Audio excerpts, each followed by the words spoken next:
आपदाम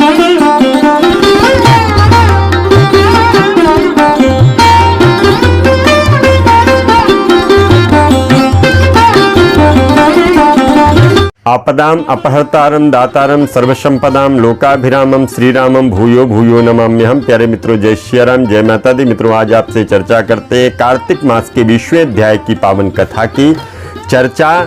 भगवान कहते हैं, राजा पृथु ने देवर्षि नारद से पूछा, इसके पश्चात युद्ध में क्या हुआ और वह दैत्य कैसे मारा गया, कृपा करके आप मुझे यह बताने की कृपा करें। नारद जी ने कहा कि गिरिजा वहां से अदृश्य हो गई और मायावी गंधर्वी माया विलीन हो गई और भगवान वृषभाध्वज चैतन्य हो गए। उन्होंने लौकिकता व्याप्त करते हुए बड़ा क्रोध किया।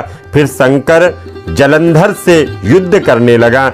जलंधर शंकर के बाणों से काटने लगा, परंतु काट न सका। उसने मायावी पार्वती बना करके अपने रथ में बांध ली, जो विलाप कर रही थी।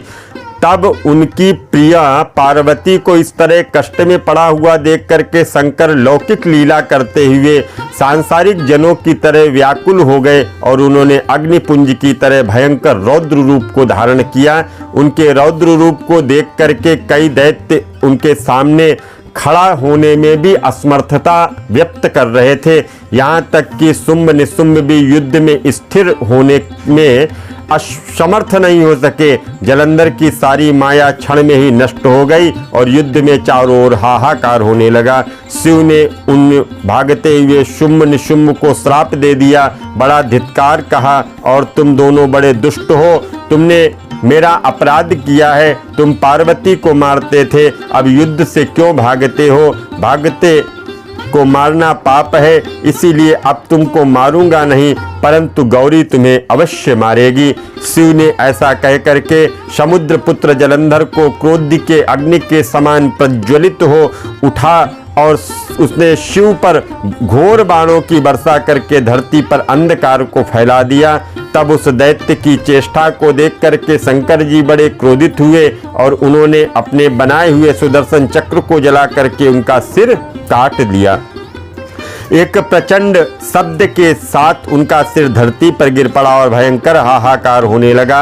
अंजल पर्वत के समान उसके शरीर से दो खंड हो गए और उनके रुधिर से समग्र भूमि व्याप्त हो गई, सारी धरती विह्वल हो गई और शिव की आज्ञा से उसका रक्त मांस महा सौरों में जाकर के रक्त कुंड हो गया तथा उसके शरीर का तेज निकल करके भगवान शंकर के शरीर में वैसे ही प्रवेश कर गया जैसे वृंदा का शरीर गौरी के शरीर में प्रवेश कर गया। और जलंधर को मरा हुआ देखकर देवता और गंधर्व सभी प्रसन्न हो गए। तो इस तरह से 20वें अध्याय की पावन कथा हमने आपको श्रवण कराई है। आगे की कथा हम आपको श्रवण कराएंगे। अगर आप हमारे चैनल पर नए हैं और ज्ञानवर्धक वीडियोस प्राप्त करना चाहते हैं, ज्ञान की बातें आप श्रवण करना चाहते हैं, तो निसंदेह हमारे चैनल को आप सब्सक्राइब करिएगा, जिससे आपको ज्ञानवर्धक वीडियोस प्राप्त होते रहें। किसी भी तरह का पूजन पाठ यज्ञ अनुष्ठान जैसे काल सर्पदोष, महामृत्युंजय मंत्रों का जप, गंडमूल शांति की पूजा या देवी भागवत या श्रीमद् भागवत महापुराण की कथा, श्री राम कथा या पितरों के लिए कोई पूजन इत्यादि संपर्क करेंगे। पुनः मिलूंगा नए वीडियो में, तब तक के लिए दीजिए इजाजत। जय माता दी।